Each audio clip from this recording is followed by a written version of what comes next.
President Putin and everybody else has been very surprised this year because Russia had quite a good year last year. Markets were amongst the best performing in the world.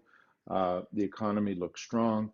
And by all accounts, you would have said Russia was in a great place to deal with a pandemic, right? And part of that was, oddly enough, thanks to the last few years of sanctions, because during the time of sanctions, a few things happened.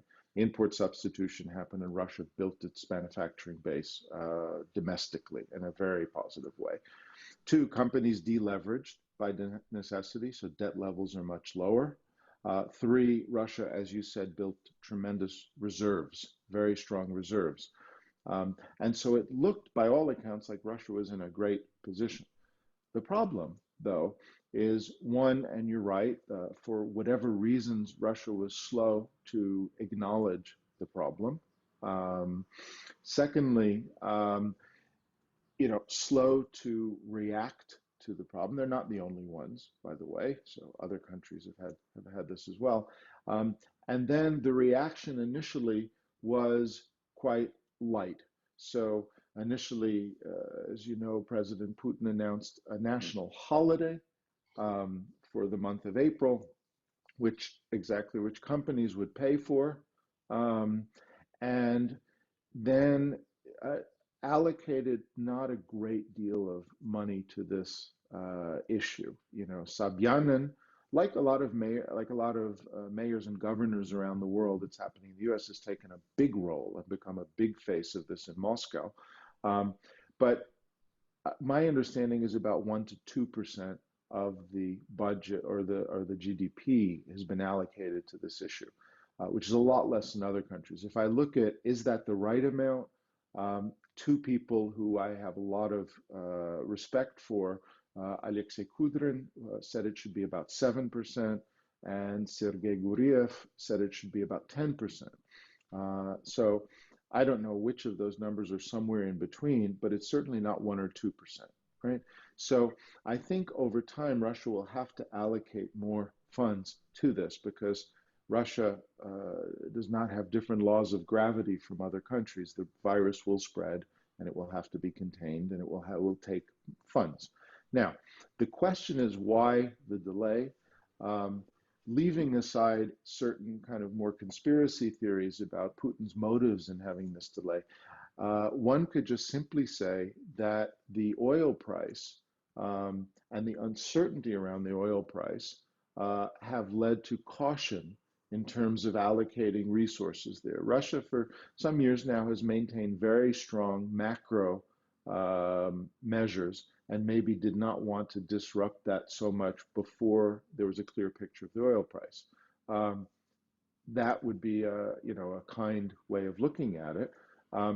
If that is the case, we still don't know because we don't know yet where the oil price will wind up. I mean, as people are aware, Putin had a meeting yesterday with MBS or a discussion, and Trump is involved in this, and there is some accommodation, it looks like, within OPEC.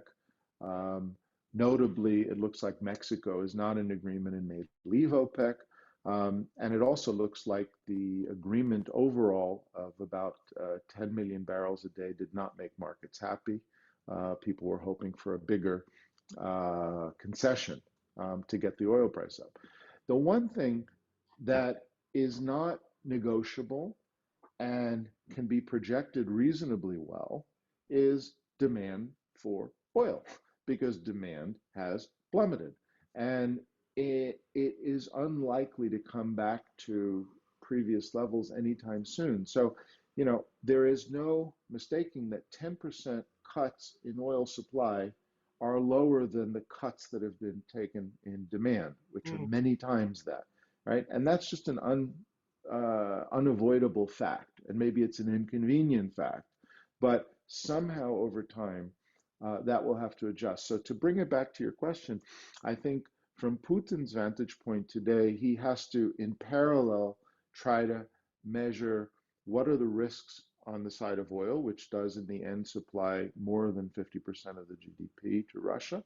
And secondly, what are the risks associated with delaying investments related to COVID-19 and to precautions and to support in that area. And I think hopefully, I hope that we'll get some clarity on the oil price soon. When I say the oil price, I mean the deal that's made. The oil price will be what the oil price is in the market, but and then leads to more resources being put against this in Russia, because Russia is a country that I love, that I've lived in, that I have many friends there, as does my wife, and so we wish nothing but good preparation there and the saving of lives and the preservation of health.